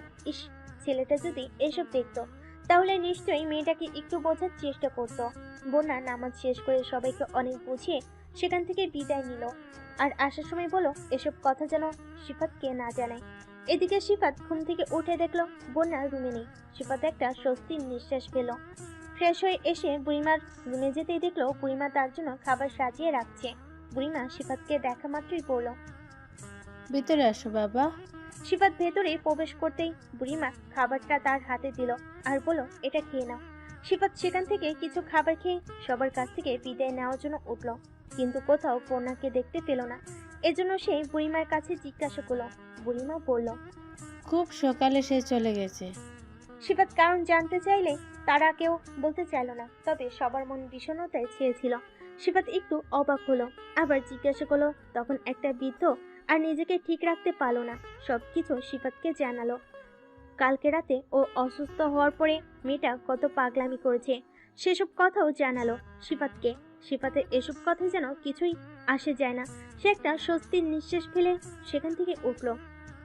সত্যি মেয়েটা তোমাকে অনেক ভালোবাসে, তাকে ডিভোর্স দিও না, আর তোমাদেরকে অনেক মানিয়েছে। আচ্ছা বুড়িমা, আমি আজকে উঠি। এ কথা বলে সিফাত সবার কাছ থেকে বিদায় নিয়ে নিল। উদ্দেশ্য বাড়িতে যাবে। সিফাত বাড়িতে এসে সামান্য চিন্তিত মনে ভাবতে থাকে। তার মায়ের কণ্ঠে প্রশ্ন শুনে সে একটু ভেঙে পড়ে। কি ব্যাপার সিফাত, কালকে কোথায় ছিলে? কোনো বন্ধুর বাড়ি ছিলে? হ্যাঁ, একটা বন্ধুর বাড়িতে গিয়েছিলাম। তুমি কি কোনো চিন্তায় আছো? কোনো সমস্যা হয়েছে কি? তাদের মনে আসে বোনের সাথে ঘটনার কথা। সে মনে মনে ভাবে, আমি মাকে বলে কি হবে? এসব কথা বলে আবার চিন্তা বাড়বে। আমি তো এত কিছু সামলাতে পারছি না। না আম্মু, কিছু হয়নি, আমি শুধু একটু ক্লান্ত। তবে সিফাতের মায়ের চোখে উদ্বেগ স্পষ্ট। ঠিক আছে, তবে বেশি চিন্তা করো না। আমি জানি তুমি কিছু লুকিয়ে রাখছো, আমাদের সাথে শেয়ার করলেও ভালো হয়। সিফাত কেবল মাথা নাড়ে। না আম্মু, সত্যি কিছু নেই, আমি ঠিক আছি। মায়ের কথায় সিফাতের মনে একটা অস্বস্তি বিরাজ করে। সে জানে মায়ের চিন্তা ভাবনা তার জন্য কতটা ভালো, ততটাই তার মধ্যে আড়ালে চলে যাওয়া অনুভূতি বেড়ে যায়। সে কোনোভাবে মাকে মিথ্যা বলতে চায় না, কিন্তু পরিস্থিতি এত জটিল যে সঠিক শব্দ খুঁজে পেতে কষ্ট হচ্ছে। তুমি যদি কিছু অনুভব করো আমাকে জানাতে পারো। ঠিক আছে আম্মু, আমি তোমার কথা মনে রাখবো। অন্যদিকে বন্যা বাসায় ফিরে এসে নিজের ঘরে ঢুকে দরজা বন্ধ করে দেয়। সিফাতের প্রতি তার মনের যন্ত্রণা এবং ক্ষোভ ভিতরে ভিতরে তাকে কুড়ে খাচ্ছিল। বিছানায় বসে নিজের মোবাইলটা হাতে নেয়, কিন্তু কিছুতেই মন বসাতে পারছে না। সিফাতের কথাগুলো, তার রাগ আর ঘৃণার চাহনি বারবার মনে ফিরে আসছে। বন্যা ভাবে, সিফাতের কাছে থাকার চেষ্টা করেও কিছুই বদলায়নি। সে তো আমার ভালোবাসার কোনো মূল্যই দেয়নি। এভাবে নিজের জীবন আর নষ্ট করা যাবে না। তার মন কঠিন একটা সিদ্ধান্তের দিকে ঝুঁকে পড়ে। আমি এখান থেকে চলে যাব, খুব দ্রুতই চলে যাব। বিদেশে গিয়ে একটা নতুন জীবন শুরু করব। এই স্মৃতিগুলো আর আমাকে তাড়া করবে না। বিদেশে যাওয়ার সিদ্ধান্তটা অনেকদিন ধরেই মাথায় ছিল, কিন্তু সিফাতের জন্য সেটা বারবার পিছিয়ে দিচ্ছিল। এবার সে চূড়ান্তভাবে ভাবলো আর অপেক্ষা করা যাবে না, নিজের ভবিষ্যতের দিকে তাকানোই শ্রেয়। বোনা ধীরে ধীরে তার জিনিসপত্র গোছানো শুরু করে, পাসপোর্টটা টেবিলে রেখে বিমানের টিকিটের কথা ভাবতে শুরু করে। নিজের ভেতরে এক অদ্ভুত প্রশান্তি অনুভব করে, যেন এই নতুন সিদ্ধান্তটা তাকে মুক্তি দিচ্ছে। বিদেশে গেলে অন্তত এসব যন্ত্রণা থেকে মুক্তি পাবো। নতুন এক পৃথিবী, নতুন এক জীবন, সেখানে আর কেউ আমাকে কষ্ট দিতে পারবে না। তবে তার মন থেকে সিফাতের স্মৃতি পুরোপুরি মুছে ফেলা সহজ হবে না, এটা বন্যা জানে। তবু সে নিজেকে সামলাতে চেষ্টা করে। তখনই বোনেরা রুমে প্রবেশ করলো। কি হয়েছে মামুনি, কোথাও যাবে নাকি? হ্যাঁ আব্বু, আমাকে একটু এমার্জেন্সি লন্ডন যেতে হবে। কেন, কোনো সমস্যা হয়েছে? বোনা কিছুটা চিন্তিত ভঙ্গিতে বলল, আসলে আব্বু, আমার একটা বান্ধবীর আম্মু অনেক অসুস্থ, এজন্য আমাকে এমার্জেন্সি একটু যেতে হবে। প্লিজ আব্বু, না করো না। আর একটু পড়াশোনার বিষয়ে কাজও আছে। বোনের আপু কিছুক্ষণ চুপচাপ দাঁড়িয়ে থাকলেন। তার চোখে চিন্তার ছাপ স্পষ্ট দেখা যাচ্ছিল, কিন্তু মেয়ের কথাই বাধা দিতে চাইছিলেন না তিনি। বোনা সাধারণত এমন কিছু বলে না, যদি না খুব জরুরি হয়। ঠিক আছে মামুনি, তুমি যদি মনে করো যেতে হবে তাহলে যাও, তবে একা একা যেও না। ভিসার কাজগুলো কি ঠিক আছে? বোনা একটু দ্বিধায় পড়ে যায়, কেননা সে নিজের ভিতরের কারণগুলো আড়াল করেছে, কিন্তু নিজেকে সামনে নিয়ে মৃদু হাসিতেই পড়ল। হ্যাঁ আব্বু, সব ঠিক আছে। তুমি দোয়া করো যেন সব ভালোভাবেই হয়। বোনের আপু মেয়ের মাথায় হাত রেখে স্নেহের সাথে বলেন, আল্লাহ তোমার মঙ্গল করুন মামুনি, যা কিছু করো ভেবে চিন্তে করো, আমি তোমার পাশে আছি। বোনা মাথা নিচু করে দাঁড়ালো। মনে মনেই অনুভব করলো কিভাবে নিজের আপুকে মিথ্যা বলছে, কিন্তু তার মন এক ধরনের অস্থিরতার মধ্যে আছে। সে জানে সিফাতের স্মৃতি তাকে তাড়া করবে, কিন্তু এই মুহূর্তে তার নিজের জন্য একটা নতুন জীবন শুরু করা দরকার। আপুর কাছ থেকে বিদায় নিয়ে বোনা ভেতরে ভেতর একটা অদ্ভুত প্রশান্তি অনুভব করলো, যদিও তার মন একান্তভাবে ভারী ছিল সিফাতের প্রতি তার না বলা কথাগুলোর জন্য। কিন্তু সে কোনোভাবেই এই স্মৃতি থেকে মুক্ত হতে পারবে না। বন্যা জানে যে সিফাতের জন্য তার মনে যা অনুভব করেছে তার চিরদিন তার ভেতরে গভীর ক্ষত হিসেবে থাকবে। তবু বিদেশ যাওয়ার সিদ্ধান্ত নেওয়া তার জন্য একমাত্র পথ। তার হৃদয়ে আশা, নতুন জায়গায় গিয়ে হয়তো সে তার জীবন আবার গুছিয়ে নিতে পারবে। সিফাতের প্রতি ভালোবাসা বন্যার মনে যেমন গভীর, তেমনি তার রাগ আর হতাশা তাকে নতুন করে চিন্তা করতে বাধ্য করেছে। সে জানে নিজের জন্যই তাকে এই কঠিন সিদ্ধান্ত নিতে হবে। বন্যা মনে মনে ভাবল, হয়তো একদিন সব কিছু বদলে যাবে। অন্যদিকে সিফাত তার নীল আকাশের পরীকে নিয়ে ভাবতেছে। সে যেন এই কয়দিনে একদম দিশাহারা হয়ে গেছে। কতবার যে নীল আকাশের পরিণামের আইডিতে ইনবক্স চেক করেছে, কিন্তু কোথাও তার চিহ্ন নেই। দিনে হাজার হাজার বার ইনবক্স চেক করা আর মেসেজ করা, এভাবে কেটে গেল অনেক দিন। এখন আর সিফাত আগের মতো নেই, সবসময় মনমরা হয়ে যেখানে সেখানে বসে থাকে। সিফাতের আম্মু এসব দেখে জিজ্ঞেস করলো, কি রে, কোনো সমস্যা হয়েছে নাকি? এই কয়েকদিন ধরে দেখছি মন খারাপ তোর। না আম্মু, তেমন কিছু হয়নি। আমার পেটে তুই হয়েছিস নাকি আমি তোর পেটে হয়েছি? আমাকে শিখাতে আসিস না। সিফাত আর কিছু বলার সাহস পেল না। সিফাতের আম্মু সিফাতকে সাহস দিয়ে বলল, বাবা ভয় পাস না, আমি আছি তো, আমাকে সব কিছু খুলে বল। সিফাতের আম্মুকে নীল আকাশের পরিষদে ঘটে যাওয়া সব ঘটনা খুলে বলল।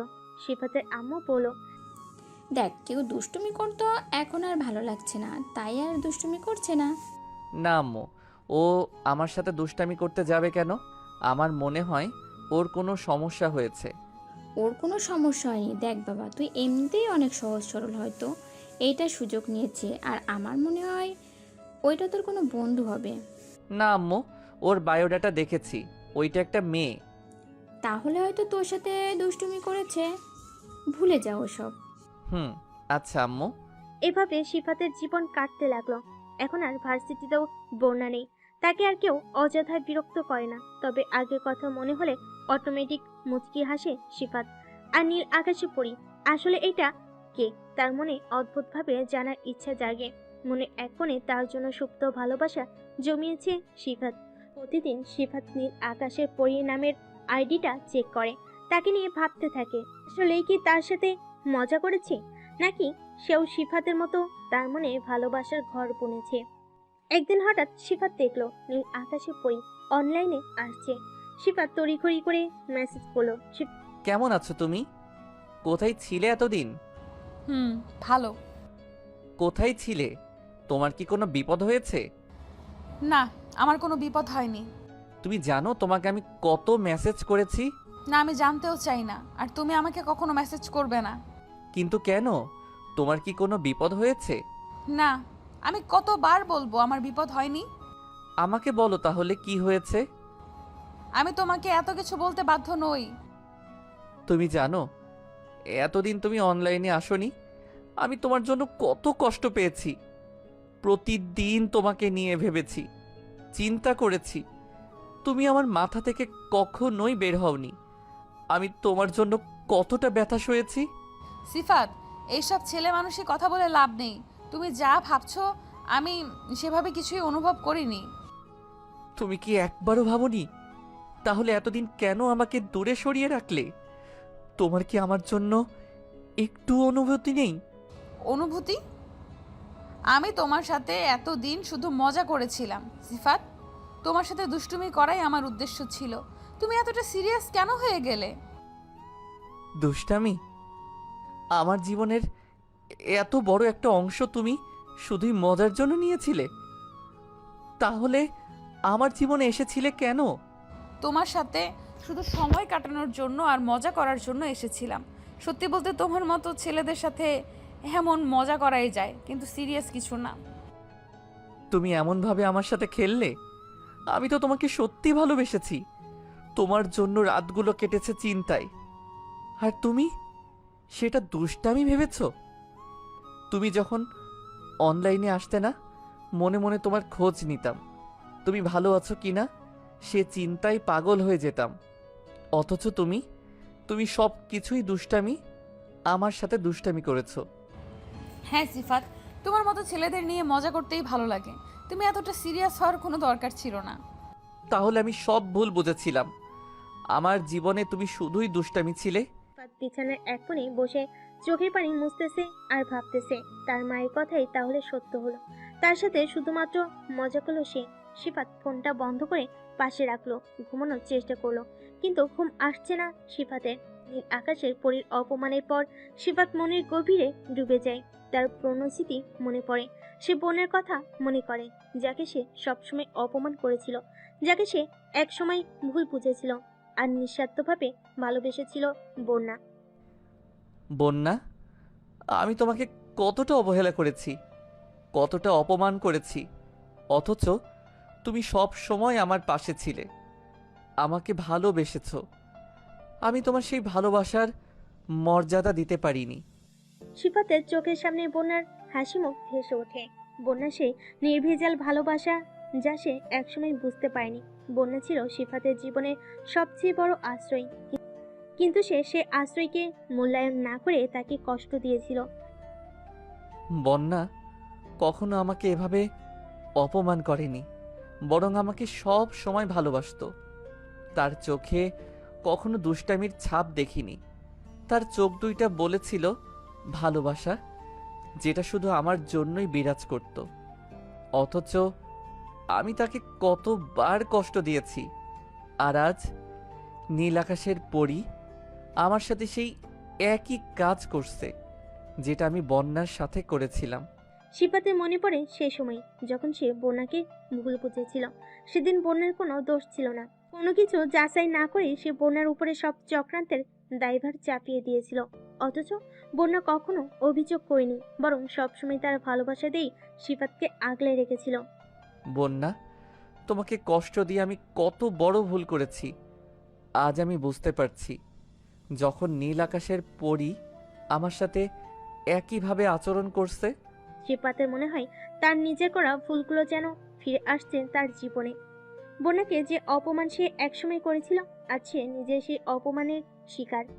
সিফাতের দিনগুলো যেন কোনো অর্থই রাখে না আর। ভার্সিটি থেকে বের হয়ে যাওয়ার পর থেকে তার জীবনটা অনেকটা একঘেয়ে এবং শূন্য মনে হয়। ক্লাসের প্রতি আগ্রহ নেই, বন্ধুদের সাথে আড্ডা দেওয়া বন্ধ। সব কিছুতেই যেন এক ধরনের অনিশ্চয়তা এবং বিষণ্ণতা ঘিরে ধরেছে তাকে। এর মধ্যে একটা জিনিস বারবার তার মনে আসে, বন্যা। বন্যা ছিল তার ম্যাম, তবে সে শুধু শিক্ষকই নয়, সিফাতের জীবনের এক গুরুত্বপূর্ণ অংশ হয়ে উঠেছিল। সিফাত কখনো বুঝতে পারেনি কেন বন্যা তার মনে এত গভীর প্রভাব ফেলেছে, তবে এখন তার জীবনটা যেন থমকে গেছে। ভার্সিটি শেষ হওয়ার পর অনেকদিন কেটে গেছে, কিন্তু বোনার কথা এক মুহূর্তের জন্য ভুলতে পারেনি সে। একদিন হঠাৎ সিফাত তার বন্ধু সাজিদ আর রকির সাথে দেখা করে। অনেকদিন পর তাদের সাথে বসে, কিন্তু সিফাতের মন যেন অন্য কোথাও পড়ে থাকে। তার বন্ধুদের সাথে মনের মতো কথা বলার ইচ্ছাও হারিয়ে ফেলেছে সে। এক পর্যায়ে সাজিদ তাকে জিজ্ঞেস করে, কিরে, তুই এমন চুপচাপ কেন? এতদিন পর দেখা হলো আর তোর এই অবস্থা? সিফাত প্রথমে কিছুই বলতে চায় না, কিন্তু মন তো চুপ করে থাকতে পারে না। সিফাত যখন সাজিদ এবং রকির কাছে বোনের কথা শেয়ার করলো, তখন তারা বেশ অবাক হয়ে গেল। সাজিদ বলল, এত সহজ সরল ছেলেটা কিভাবে একজনের প্রেমে পড়ে গেল? রকি হাসতে হাসতে বলল, আরে ভাই, প্রেম তো কখনো স্বাভাবিক হয় না। তুই যদি এই প্রেমে পড়তি তবে তো জীবনটা মজার হবে। সিফাত হালকা হাসির চেষ্টা করলো, কিন্তু তার মনে একটা কষ্ট ছিল। আমি জানি এটা সহজ নয়, কিন্তু বন্যা আমার জন্য বিশেষ ছিল। আর হ্যাঁ, শুনেছি বন্যা ম্যাম ভার্সিটির জব ছেড়ে দিয়েছে প্রায় 4-5 মাস আগে। এই কথা শুনে সিফাতের বুকের ভেতরটা হু হু করে উঠল। কেন সে সময় থাকতে বুঝলো না? সে ভাবতে লাগলো। সাজিদ বলল, তুই তো জানিস প্রেমের গল্প সবসময় সহজ হয় না, তবে তুই তাকে ফোন কর, হয়তো সে তোকে বুঝবে। সিফাত চিন্তিত ভঙ্গিতে বলল, কিন্তু ফোন নাম্বার কই পাবো? আমার কাছে ম্যামের একটা ফোন নাম্বার আছে, তুই এই নাম্বার দিয়ে চেষ্টা করতে পারিস। সিফাত তাড়াহুড়ো করে ফোন বের করে বলল, হ্যাঁ, নাম্বারটা দ্রুত দে, আমি এখনই ফোন দিচ্ছি। 017-888-0। সিফাতের ঠোঁটের কোণে একটা মিষ্টি হাসি ফুটলো। সিফাত খুশিতে আত্মহারা হয়ে ফোন দিল ওই নাম্বারে, কিন্তু নাম্বারটি বন্ধ দেখালো। আবার দুঃখের ছায়া নেমে আসলো সিফাতের মুখে। বন্ধুদের দিকে তাকিয়ে বলল, নাম্বার তো বন্ধ, অন্য কোনো নাম্বার আছে? না, ম্যামের এই নাম্বারটা আমার কাছে আছে, এইটা ছাড়া আর কোনো নাম্বার আমার কাছে নাই। রকি বলল, তুমি কি জানো সিফাত, প্রেম কখনো থামতে জানে না, তাই তুমি তার জন্য অপেক্ষা করো। সিফাতের মনটা একটু উজ্জীবিত হলো। বন্ধুরা তার পাশে দাঁড়িয়ে থাকায় সে বুঝতে পারে তার অনুভূতি একা নয়। সে ভাবতে থাকে যেভাবেই হোক সে বোনাকে তার অনুভূতি জানাবে। সিফাত বলল দৃঢ়তার সাথে, আমি তাকে মেসেজ করব, আমার ভালোবাসা কখনো মরে না। এভাবে সিফাতের মনে আশার জন্ম নিল। সাজিদ ও রকি সিফাতকে সবসময় সাপোর্ট করলো। সিফাতের ইচ্ছে আরো শক্তিশালী হয়ে উঠেছে। নামতে সিফাতের মনে শুধু বন্যার ছবি ভেসে উঠতে লাগলো। সেখান থেকে তাকে যেভাবে যেন একের পর এক স্মৃতি তাকে ঘিরে ধরলো। বন্যা, যার হাসি ছিল যেন সূর্যের আলো, সিফাতের জীবনে নিয়ে এসেছিল অদ্ভুত এক উষ্ণতা। সে মনে করে যখন বন্যা প্রথম আই লাভ ইউ বলেছিল, প্রথম কিস করেছিল, তখন সে কতটাই না বাচ্চা ছিল। এসবের কিছুই যেন তার ধারণা ছিল না, অথচ আজকে সে সবকিছুই বুঝতে পারছে বা উপলব্ধি করছে।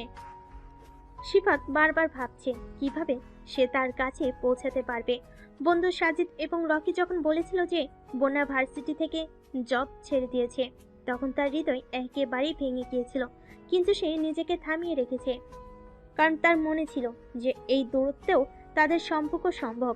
সে এখন বন্যার সঙ্গে কথা বলার চেষ্টা করছে, কিন্তু তার মনে অন্য কিছু ঘুরছে। সে জানে সিম চেঞ্জ হলে বন্যাকে ফোন দেওয়ার সুযোগ নেই, তবে সে মেসেজ করার চেষ্টা চালাচ্ছে। আমি তোমাকে ভালোবাসি বন্যা, তুমি কি জানো আমি প্রতিনিয়ত তোমার কথা ভাবি। এই কথাগুলো মেসেজে লিখতে গিয়ে সিফাতের হাত কাঁপছিল। সে জানে এই মেসেজগুলো পাঠাতে হলে খুব সাবধানে হতে হবে। সন্ধ্যার অন্ধকারে যখন চারপাশে সবাই ঘুমাচ্ছে, তখন সিফাত একাকীভাবে বন্যার স্মৃতিতে ডুবে থাকে। বন্যা, তুমি কোথায়? আমার হৃদয়ে তোমার জন্য যে জায়গা আছে তা কখনো পূর্ণ হবে না। তুমি ফিরলে সব কিছু আবার নতুন করে শুরু হবে। বন্যা না ফেরার প্রশ্নটা সিফাতের মনে চেপে বসে। সে জানে তাদের মধ্যে কিছু ছিল, কিন্তু এখন সব যেন শেষ।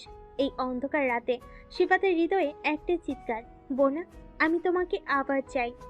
দেখতে দেখতে 4 বছর কেটে গেল। এখন অনেক বড় হয়েছে সিফাত, তবে বোনের কথা সে এখনো ভুলতে পারেনি। সিফাত ভার্সিটি লাইফ শেষ করে এখন বাবার বিজনেসে জয়েন করেছে। সারাদিন কাজ করে আর রাত হলেই বোনের কথা মনে করে। বোনের স্মৃতি ধরে এখনো আঁকড়ে আছে সিফাত। তবে এত বছরে কেউ জানে না সিফাত ও বোনের বিয়ের কথা। সিফাত নিজেও জানে না বোনা এখন কেমন আছে, কি করছে বা কোথায় আছে। সিফাত এই 4 বছরে অনেক খোঁজ নিয়েছে, কিন্তু কোথাও বোনার চিহ্নটুকু পায়নি। সিফাত দিনের বেলায় পরিবারের সাথে হাসি খুশি থাকলেও রাতের আধারে সে যেন নিজেকে আর সামলাতে পায় না। এখনো প্রতিনিয়ত মেসেজ করে বোনাকে। সিফাত একদিন শপিং মলে গিয়ে একটু বিরক্ত লাগছিল। অনেক দোকান ঘুরে দেখছিল, কিন্তু কিছুতেই মনে শান্তি পাচ্ছিল না। হঠাৎ সামনে একদম কাছেই বোনা। সাদা টপস আর জিন্সে সে অসাধারণ লাগছিল। সিফাতের হৃদয় একসাথে দ্রুত ধড়ফড় করতে শুরু করলো। সে ভাবছিল, এটা সত্যি হচ্ছে নাকি? আমি কি সত্যি বন্যাকে দেখছি? তার মনে হচ্ছিল এই সুযোগটা হাতছাড়া করা যাবে না। সে সাহস করে এগোতে চাইল, কিন্তু ঠিক তখনই বন্যা পাশের একটি দোকানে ঢুকে গেল। সিফাত কিছুই বুঝে উঠতে পারল না। তার মধ্যে এক ধরনের হতাশা কাজ করতে লাগলো। মনে হচ্ছিল যেন সমস্ত কিছুর মধ্যে বন্যা সরে যাচ্ছে। কিছুক্ষণের জন্য মনে হচ্ছিল তার সব ইচ্ছে, সব আকাঙ্ক্ষা যেন ভেঙে যাচ্ছে। সে গভীর নিঃশ্বাস নিয়ে ভাবতে লাগলো। এটি তো সুযোগ, আমি তাকে কথা বলতে বলবো। কিন্তু যখন সে দোকানের ভিতর এগুতে লাগলো, বন্যা তখনই তার দৃশ্যপট থেকে সম্পূর্ণ হারিয়ে যায়। সিফাত বুঝতে পারছিল না কিভাবে আবার তার সামনে আসবে। হৃদয়ের মধ্যে তীব্র এক আশা আর দুঃখ বয়ে যাচ্ছিল, আর সে নিজেকে প্রশ্ন করতে লাগলো। এভাবে তো হবে না। সিফাত সেদিন হতাশা মনে বাসায় ফিরে আসে। অন্যদিকে বন্যা বাসায় ফিরে এসে এক ধরনের অস্বস্তি অনুভব করছিল। কেন সিফাত তার সামনে এলো? তার মনে হচ্ছিল সিফাতের মুখোমুখি হওয়ার মধ্যে যেন তার ভেতরকার সব কষ্ট আবার উন্মোচিত হচ্ছে। সে চায় না সিফাত তাকে আবার ঘৃণার চোখে দেখুক। এটা সহ্য করা তার পক্ষে একদমই অসম্ভব। বন্যা তার পুরাতন সিমটা ফোনে ঢুকে একটু নস্টালজিক হয়ে পড়ে। সিফাত তাকে এই পর্যন্ত অনেক মেসেজ করেছে। কিছু মেসেজ ছিল এরকম: প্রথমে আমি তোমাকে ভুল বুঝেছিলাম, কিন্তু এখন মনে হচ্ছে তোমার প্রতি আমার অনুভূতিগুলো শুধু বেড়ে চলেছে।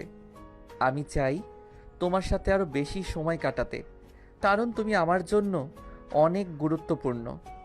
আমি জানি আমাদের মাঝে কিছু ভুল বোঝাবুঝি হয়েছিল, কিন্তু আমি তোমার কাছে ফিরতে চাই। আমার হৃদয়ে তোমার জন্য একটি বিশেষ স্থান আছে, এবং আমি চাই সেটি যেন কখনো ফাঁকা না থাকে। যতদূর যাই, তোমার চিন্তা সবসময় আমাকে অনুসরণ করে। তুমি আমার জীবন, আমার প্রেম। প্রতি রাতে যখন আমি ঘুমাতে যাই, তোমার কথা ভাবি। তুমি আমার স্বপ্নের রাজকুমারী। তুমি কি জানো তোমার অনুপস্থিতি আমার জন্য কতটা কষ্টকর? এত অপেক্ষা করিয়ে কোথায় চলে গেলে তুমি? আমার প্রতীক্ষার মাঝে তোমার অভাব অনুভব করছি। এতদিন পরেও আমি তোমাকে খুঁজছি। তুমি কি ফেরত আসবে? আমি না হয় ভুল বুঝেছিলাম, পাশে থেকে আমাকে সংশোধন করে নিতে। কেন চলে গেলে আমাকে ছেড়ে? আমার ভেতরে ভালোবাসা না জাগিয়ে কেন হারিয়ে গেলে এই সহজ সরল ছেলের প্রেমে পড়ে? এই ছেলেটাকে যদি নিজের মনের মতো করে নিতে না পারবে, কেন আসছিলে আমার জীবনে? বন্যা এসব মেসেজ পড়ে মুচকি হাসে। সে বুঝতে পারছে সিফাত তাকে অবশেষে ভালোবেসে ফেলেছে। অপর পাশে সিফাত প্রতিদিনের মতো আজকেও বোনাকে মেসেজ করলো। আজকে তোমাকে দেখলাম, একদম পরীর মতো দেখতে লাগছিল আমার মিষ্টি বউটাকে। বউ বললাম দেখে আবার রাগ করো না। আমার সাথে তো তোমার বিয়ে হয়েছেই, তাই না? হোক সেটা গোপনে, বিয়ে তো বিয়েই। বোনা মেসেজটা পড়ে মুচকি হাসলো। এদিকে সিফাতের আজ হঠাৎ মনে হলো বোনাকে ফোন করবে সে। সে জানে প্রতিদিনের মতো আজকেও ফোন বন্ধ দেখাবে। তারপরও হতাশ মনে ফোন করলো সিফাত। ফোন ঢুকছে দেখে সে খুশিতে আত্মহারা হয়ে পড়লো। কয়েকবার ফোন বাজলো, কিন্তু কেউ ফোন তুললো না।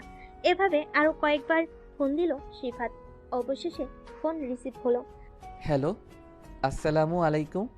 ওয়ালাইকুম সালাম। সিফাত খুশিতে দিশেহারা হয়ে গেল। কি বলবে সে যেন খুঁজে পাচ্ছে না। এই মুহূর্তে তার ডিকশনারিতে সব শব্দ হারিয়ে গেছে। অপর পাশে বোনা হ্যালো হ্যালো বলেই যাচ্ছে, আর সিফাত খুশিতে আত্মহারা। সিফাত একটু শান্ত হয়ে বলল, কেমন আছো তুমি? কে বলছেন আপনি? বোনা এমন একটা ভাব নিল যেন সে বুঝতে পারেনি এইটা সিফাত। আরে আমি সিফাত, মোস্তাফিজুর রহমান সিফাত, আপনার বিয়ে করা বর। কোন সিফাত? আমি সিফাত নামের কাউকে চিনি না। সিফাত দুঃখ ভরা ক্লান্তে বলল, প্লিজ মজা করো না, আমি তোমাকে অনেক ভালোবাসি। তোমাকে আমি এই 4 বছরে অনেক জায়গায় খুঁজেছি, কিন্তু আমি কোথাও পাইনি। তোমাকে অনেকবার ফোন দিয়েছি, কিন্তু ফোন বন্ধ দেখায়।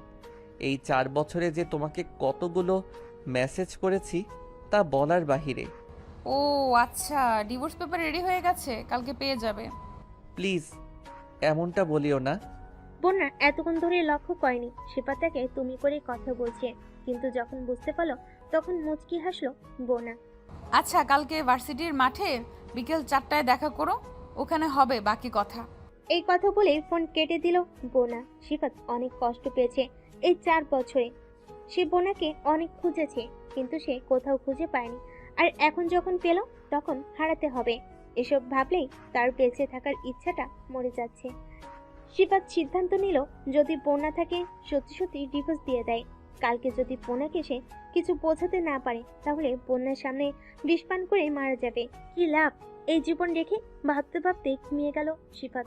পরের দিন বোনা আজ নীল শাড়িতে একটি বিশেষ আবেদন নিয়ে সাজলো। তার শাড়ির সূক্ষ্ম ডিজাইনগুলো যেন একে অপরকে আলিঙ্গন করছে এবং সেগুলো তার শরীরে ভাঁজে ভাঁজে ঝলমল করছে। নীল রঙের শাড়ির সাথে মিল রেখে সে একটি সাদা ব্লাউজ পরেছে, যা তার কোমল ত্বককে আরো উজ্জ্বল করে তুলেছে। তার চুলগুলো একটি সুন্দর পনিটেল করে বাঁধা, কিন্তু কিছু মুক্ত নক্তার গালে পড়ে আছে, যা তার মুখ ওপরের একটি নরম কোমলতা নিয়ে এসেছে। বোনের মুখে একটু হালকা মেকআপ, যা তার চেহারাকে আরো আকর্ষণীয় করে তুলেছে। তার ঠোঁটে একটি হালকা গোলাপি রং, যে সে আজ একটি বিশেষ মুহূর্তের অপেক্ষায় রয়েছে। বন্যার চেহারা আজ সত্যি মনোমুগ্ধকর।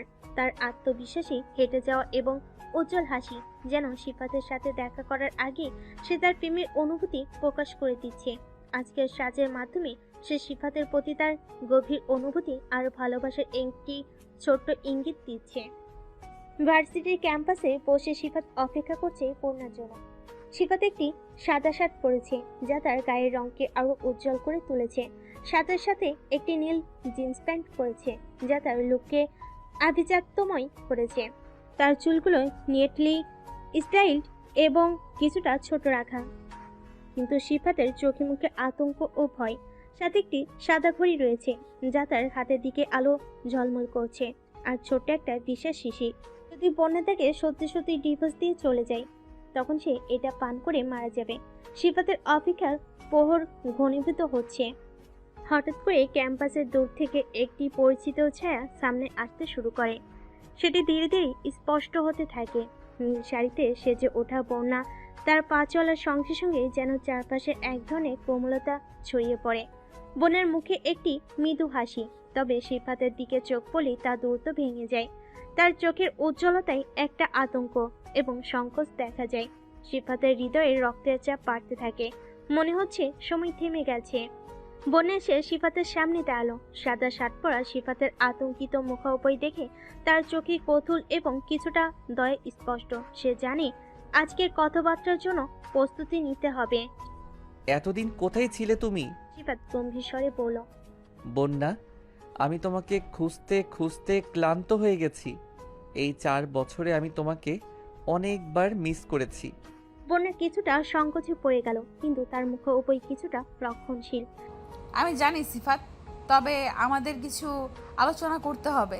সিফাত মনে মনে প্রস্তুতি নিল, কিন্তু সে জানে আজ তাদের সম্পর্কের ভবিষ্যৎ নির্ধারণের সময় এসেছে। বন্যা ধীরে ধীরে সিফাতের সামনে দাঁড়িয়ে এক নিঃশ্বাসে বলল, আমার কাছে একটা সিদ্ধান্ত এসেছে। আমি ভাবছি আমাদের সম্পর্ককে শেষ করে দেওয়া উচিত। সিফাতের চোখে আতঙ্ক আর অবিশ্বাসের ছাপ। সে জানে এই কথাগুলো শুনতে চাইছে না, কিন্তু তা শুনতে হলো।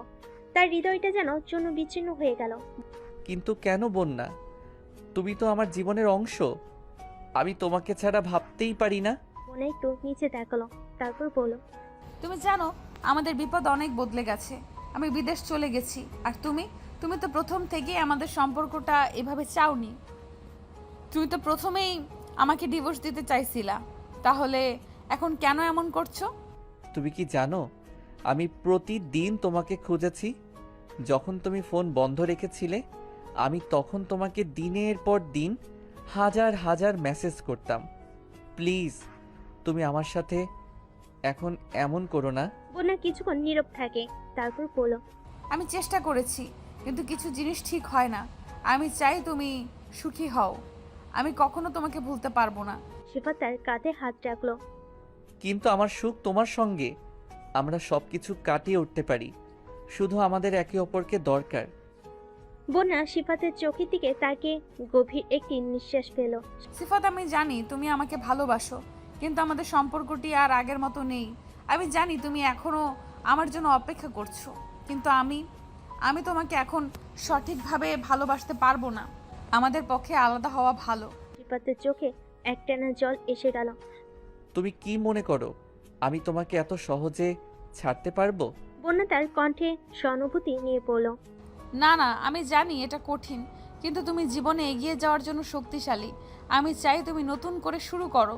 সিফাত তখন তার প্যান্টের পকেট থেকে বিশেষ শিশিটা বের করে বলল, তুমি আমাকে ডিভোর্সের কথা বললে, আমি এটা খেয়ে নেব।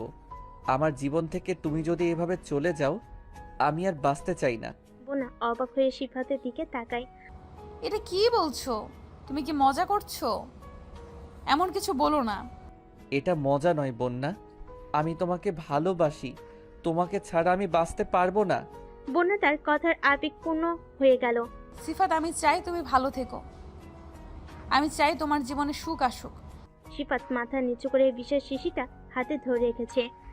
তুমি যদি সত্যি আমার জন্য চিন্তা করো তবে আমার হাতে বাঁচানোর সুযোগ দাও। সিফাত, আমি চাই তুমি সুখী হও, কিন্তু এইভাবে নয়। আমি চাই তুমি নিজের জন্য বাঁচো। আমি তোমার সাথে থাকলেই সুখী হব। তুমি যদি সত্যি আমার জন্য কিছু করো তবে আমাকে আরেকটা সুযোগ দাও। আমাদের ভালোবাসার শেষটা এভাবে হতে পারে না। সিফাত, আমি তোমাকে বুঝতে পারি। আমি জানি তুমি আমাকে ভালোবাসো, কিন্তু আমাদের জীবন এত সহজ নয়। তুমি তো জানো আমি চাই না তুমি এমন পরিস্থিতিতে পড়ো। সিফাতের গলা ভারী হয়ে গেল। সে ধীরে ধীরে বলল, আমাদের ভালোবাসা সহজ নয় সেটা আমি জানি, কিন্তু এটা এমনভাবে শেষ হতে পারে না বন্যা। আমি তোমার সাথে আবার সব শুরু করতে চাই। বন্যা চুপচাপ দাঁড়িয়ে রইল। সে বুঝতে পারল সিফাত তাকে সত্যি হারাতে চায় না। কিছুক্ষণ পর বন্যা গভীর শ্বাস নিয়ে পড়ল। আচ্ছা সিফাত, আরেকটা সুযোগ দাও, তবে এটাই শেষ। কিন্তু মনে রেখো, আমাদের সম্পর্ককে ঠিক রাখতে হলে দুজনেরই অনেক কিছু করতে হবে। সিফাতের চোখে আনন্দের ঝলক দেখা গেল। সে ধীরে ধীরে বিশেষ শিশিটা সরিয়ে ফেলে বলল, তুমি যা চাও আমি সব কিছু করতে রাজি, শুধু তুমি আমার সাথে থাকো। বন্যা হঠাৎ হাসলো, একটু মজা মিশ্রিত কণ্ঠে বলল, আমি জানতাম তুমি আমাকে ভালোবাসো সিফাত, কিন্তু তুমি আমাকে এতটা ভালোবেসে ফেলেছো সেটা আমি বুঝতে পারিনি। এই জন্য তোমাকে একটু পরীক্ষা করলাম। সিফাত বিস্মিত হয়ে তাকিয়ে রইল। কিছু না বুঝে প্রশ্ন করল। তুমি কি বলতে চাইছো বন্যা? তার দিকে চোখ মিটমিট করে পড়ল, এই পুরো নাটকটা আমার তৈরি। এতক্ষণ যা করলাম সেটা সম্পূর্ণ নাটক ছিল, আর ওই নীল আকাশের পরি আইডিটাও আমারই ছিল। সিফাত চমকে উঠল। তুমি সব কিছু জানো? বন্যা মাথা নাড়ল। হ্যাঁ সিফাত, তোমাকে ফিরে পেতে আমি এই সব কিছু করেছি। আমি চেয়েছি তুমি নিজেই বুঝতে পারো তুমি আমাকে কতটা ভালোবাসো। সিফাত হতবাক হয়ে বোনের দিকে তাকিয়ে রইল। তার হৃদয়ে এক অদ্ভুত প্রশান্তি নেমে এলো। সে ধীরে ধীরে হাসলো এবং বলল, তাহলে তুমি পুরোটা সময় আমাকে নিয়ে খেলা খেলছিলে? বোনা হেসে বলল, না, খেলা না, তোমাকে পরীক্ষায় ফেলেছিলাম আর তুমি সফল হয়েছো সিফাত। সিফাতের চোখে আনন্দের ঝলক ফুটে উঠল। সে হেসে বলল, তাহলে এই পরীক্ষা শেষ, এবার আমাদের নতুন জীবনের শুরুটা করি। এভাবেই তাদের সম্পর্কের এই গুরুত্বপূর্ণ পর্বটি শেষ হয়, যেখানে ভুল বোঝাবুঝি এবং নাটকীয়তার পরও ভালোবাসায় জয়ী হয়।